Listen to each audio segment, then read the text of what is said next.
It happened in defiance. Not openly, not loudly, but deliberately. During the Drogon Ascendancy's invasion of the Eloran Concord, the United Earth Federation stood against them.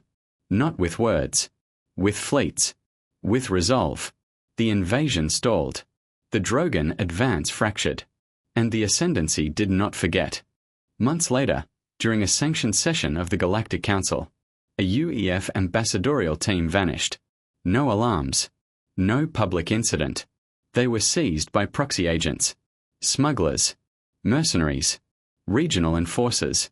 There was no direct link to the Drogon Ascendancy. That was intentional. Direct action against Council diplomats violates the most basic galactic law. Even the Drogons would not risk open condemnation. So they used shadows. The kidnapped delegation was not symbolic. It was strategic. Among the 6 ambassadors were former and active UEF officers, veterans of Fleet Command, intelligence, first contact operations. This was not a civilian target.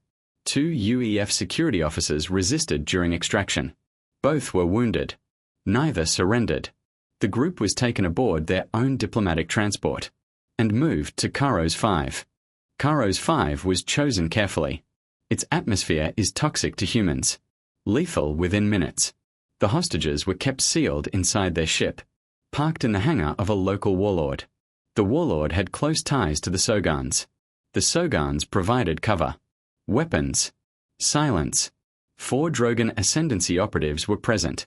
Their task was simple: move the ambassadors off-world, keep them alive, use them later, as leverage, as proof, as a warning. The United Earth Federation did not issue demands. There was no council appeal. UEF intelligence had tracked the abducted ship.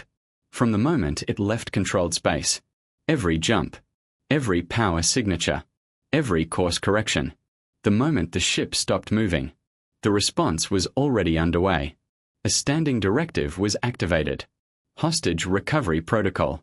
No negotiation. 12 UEF Marines were assigned. Not assembled. Assigned. This unit had trained for exactly this scenario for years. Toxic world insertions. Alien compound assaults. Ship-based hostage recovery. 0 survivor hostile engagements. They did not ask who authorized the mission.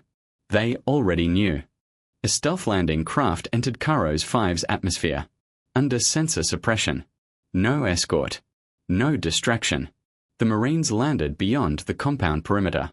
Sealed suits active. External air feeds locked. They moved into position. Overwatch. Breach. Containment. The compound never raised a full alarm. The first hostile fell before the alert sounded. When the fighting began, it was already decided. Sogon enforcers fought hard. They died faster. Plasma fire burned air and stone. Not targets. The Drogon operatives attempted to regroup near the hangar. They failed. UEF Marines did not pursue. They closed. No prisoners were taken. The diplomatic transport was secured intact. Atmosphere seals confirmed. Power stable. The ambassadors were alive. The wounded security officers were stabilized on site. Extraction began immediately. The landing craft lifted under coordinated suppression fire. Controlled and deliberate. No hostile fire reached the hull. Before departure, the operation was recorded. Visual confirmation. Biometric confirmation. Environmental confirmation. Then the charges were armed. As the craft ascended, the warlord's compound collapsed. Hangars. Command centers. Infrastructure. Erased. The Galactic Council issued restrained statements. The Sogons denied involvement. The Drogon Ascendancy said nothing. But across known space, something shifted. Quietly. Irreversibly. Superpowers recalculated. Alliances hesitated. Threats softened. Because one truth was now undeniable. The United Earth Federation does not bargain for its people. And when humanity is tested, it responds.